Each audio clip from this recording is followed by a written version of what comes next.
हरे कृष्ण. भगवद्गीता अध्याय 2 सांख्य योग श्लोक 53. श्रुतिवी प्रतिपन्ना ते यदा स्थास्यसि निश्चला समाधावचला बुद्धिस्तदा योगं वाप्स्यसि. श्रुती वैदिक ज्ञानाचे. विप्रतिपन्ना सकाम कर्मांमुळे प्रभावित झाल्याविना ते तुझी यदा जेव्हा स्थास्यती राहते निश्चला अविचलित समाधौ दिव्य भावनेमध्ये किंवा कृष्ण भावनेमध्ये अचला स्थिर दृढ बुद्धी तदा तेव्हा योगम आत्मसाक्षात्कार अवाप्स्यसी तू प्राप्त करशील.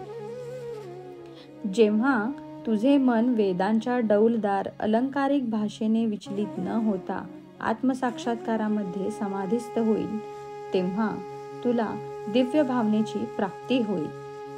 तात्पर्य: जो समाधिस्थ असतो त्याला कृष्ण भावनेचा पूर्ण साक्षात्कार झालेला असतो. अर्थात त्याला ब्रह्म, परमात्मा आणि भगवान या रूपांचा साक्षात्कार झालेला असतो. आपण भगवान श्रीकृष्णांचे सनातन सेवक आहोत आणि कृष्ण भावनेत सर्व प्रकारची कर्मे करणे हे आपले एकमात्र कर्तव्य आहे हे जाणणे म्हणजे आत्मसाक्षात्काराची परमोच्च सिद्धी होय. कृष्ण भावनाभावित व्यक्तीने किंवा एकनिष्ठ दृढ भगवत भावाने वेदांच्या अलंकारिक भाषेने विचलित होऊ नये. तसेच स्वर्ग लोकांची प्राप्ती करण्यासाठी सकाम कर्मे करण्यातही मग्न होऊ नये.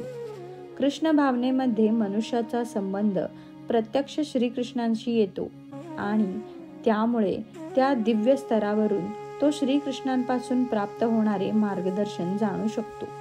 अशा कृष्ण भावनाभावित कर्मामुळे मनुष्याला फळाची आणि अंतिम ज्ञानाची निश्चितपणे प्राप्ती होते. यासाठी श्रीकृष्ण किंवा त्यांचा प्रतिनिधी आध्यात्मिक गुरु यांच्या आज्ञांचे केवळ पालन करणे आवश्यक आहे. हरे कृष्ण.